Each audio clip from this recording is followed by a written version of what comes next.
Stand by. Oh, what's up, smarty people? It's KeysDAN with RadioWhat.com, DJLittleRock.com, and this is What Makes You Smarter. It's an extension of the RadioWhat.com internet radio station that I've been running for quite some time. And if you need DJ services, where do I always send you? DJLittleRock.com. One more time, DJLittleRock.com. Check availability and get a free price quote, and maybe you could have me at your next event. You know I like to party with the people. The people need to be entertained. Are you not entertained? Also, if you'd like to tell your story or hear the stories of others, I encourage you to check out my other podcast. It's called What Makes You Famous. Find it everywhere using the hashtag What Makes You Famous. Now, on with the show.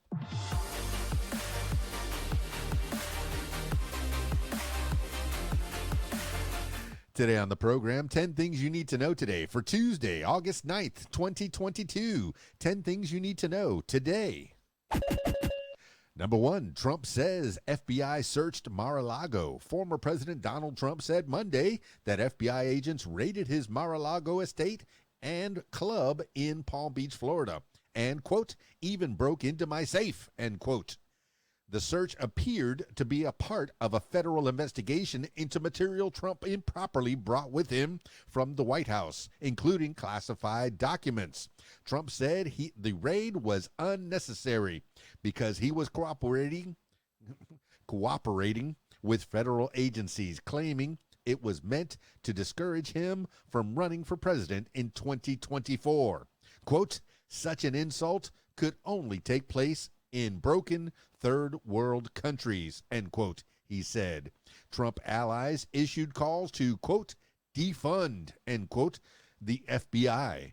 The search came as the Justice Department intensifies its parallel investigation into Trump's effort to stay in office despite his election loss.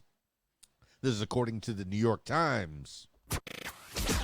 Number 2. Travis and Gregory McMichael get second life sentences for Arbery hate crimes. A judge on Monday sentenced Gregory and Travis McMichael, the white father and son convicted of killing Ahmaud Arbery in 2020, to life in prison on federal hate crime charges. A jury convicted the men and their neighbor, William Roddy Bryan, of violating the unarmed black man's civil rights because of his race. The younger McMichael was shown on cell phone video shooting Arbery at close range with a shotgun after the 3 white men chased him down in their pickup trucks as he jogged through their Georgia neighborhood. The McMichaels and Bryan, who took the video of the killing, had already been sentenced to life for November convictions on state murder charges. Bryan got 35 years on the hate crime charges. This is according to Reuters and USA Today. Number 3, January 6th committee gets Alex Jones text messages.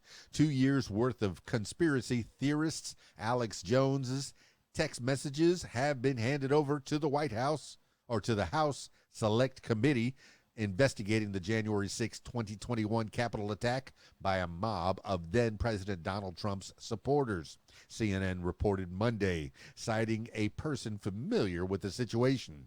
Jones's lawyer accidentally gave the contents of Jones's cell phone to an attorney who represented the parents of a child killed in the Sandy Hook Elementary School massacre. The parents sued Jones for defamation for his claims that the massacre, which left 20 children and 6 educators dead, was a hoax. A jury last week said Jones should pay nearly $50 million in compensatory and punitive damages. This is according to CNN. Number 4, Biden visits flood-damaged Kentucky, pledges aid for as long as it takes. President Biden and First Lady Jill Biden on Monday visited Kentucky, where they surveyed the unprecedented flood damages from recent storms and met with families and first responders. At least 37 people died as floodwaters swept through areas swamped with up to 10.5 inches of rain in 48 hours last month. Forecasters have warned that thunderstorms through Thursday could cause more flooding. Governor Andy Beshear said the flooding was, quote, unlike anything we've ever seen, end quote. And he credited Biden with providing federal aid quickly. Biden pledged to continue helping the state recover. Quote, we're not leaving as long as it takes. We're going to be here, end quote, he said. This is according to the Associated Press. Number 5, Michigan AG alleges conspiracy to break into voting equipment. Michigan Attorney General Dana Nessel, Democrat, has filed a petition seeking a special prosecutor to continue an investigation into whether her Republican challenger in November's election, Matt DePerno, was involved in a conspiracy to break into voting equipment, seeking evidence to support former President Donald Trump's voter fraud allegations.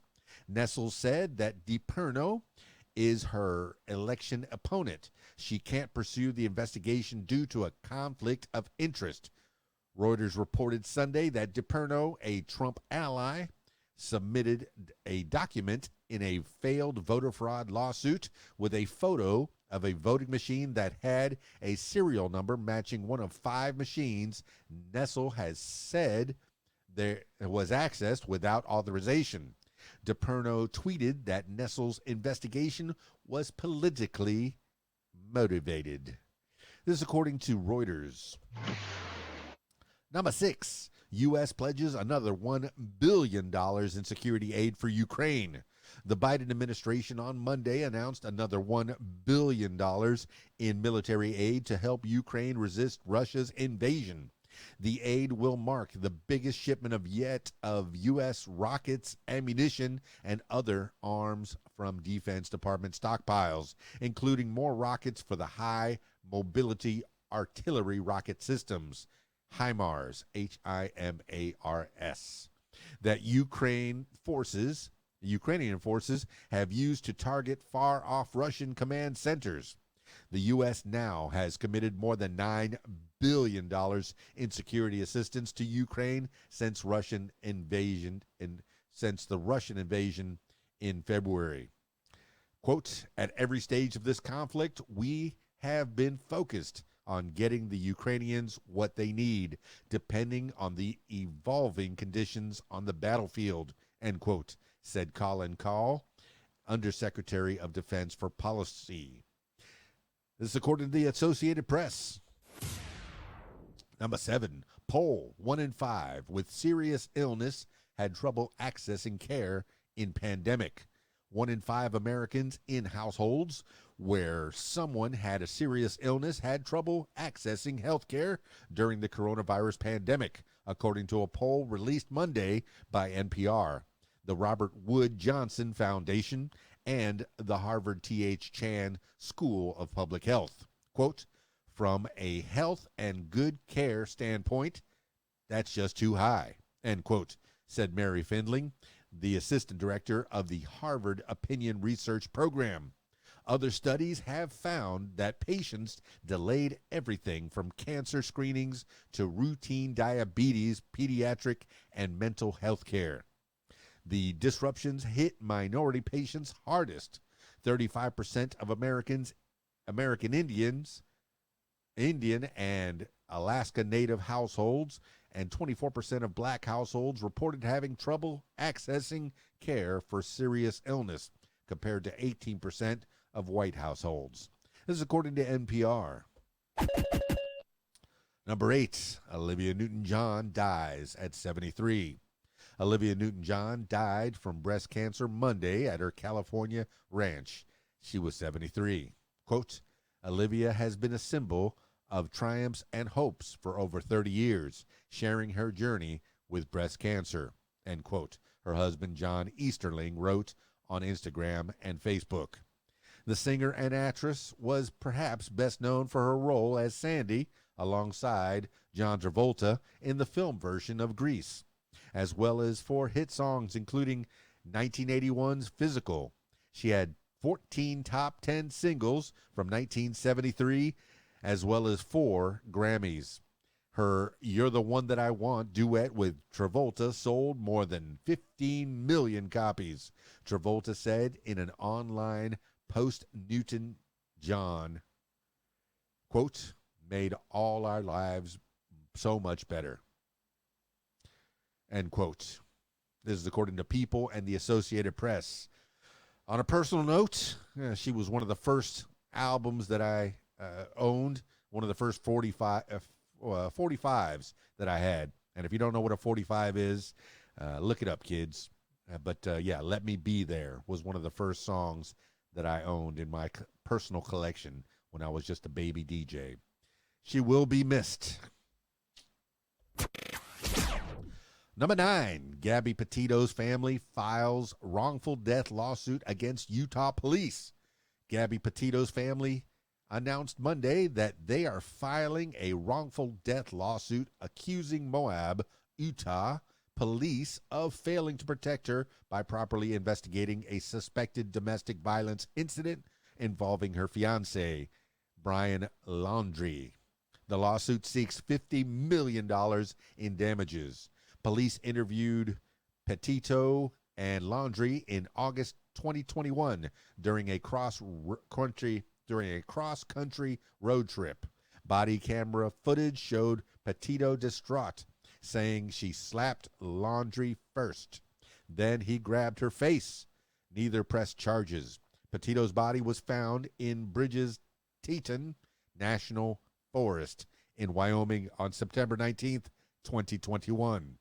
Investigators said she had been dead at least 3 weeks and had been strangled. Laundrie was later found dead from a self-inflicted gunshot wound. He admitted in writing that he killed Petito. This is according to NBC News. Number 10, historian David McCullough dies at 89. Best-selling author and television host David McCullough has died at his home in Hingham, Massachusetts. He was 89. McCullough won Pulitzer Prizes for his presidential biographies, Truman, 1992, which topped the New York Times bestseller for 41 weeks, and John Adams, 2001. The historian earned National Book Awards for The Path Between Seas, The Creatures of the Panama Canal, 1977, and Mornings on Horseback, 1981, which was about a young Theodore Roosevelt. Fans and critics hailed him for his readable prose and exhaustive research. The Adams biography took McCullough 7 years and hit number 1 on the Times bestseller list in its first week. Truman took him 10 years. This is according to the New York Times. That's 10 things you need to know today for Tuesday, August 9th, 2022. Thank you so much for listening. It's KeysDAN. Hey, if you'd like to tell your story or listen to the stories of others, I encourage you to check out my other podcast. It's called What Makes You Famous. Find it everywhere using the hashtag What Makes You Famous. That's it for this edition of What Makes You Smarter. It's KeysDAN with RadioWhat.com, DJLittleRock.com. Peace. I'm out of here.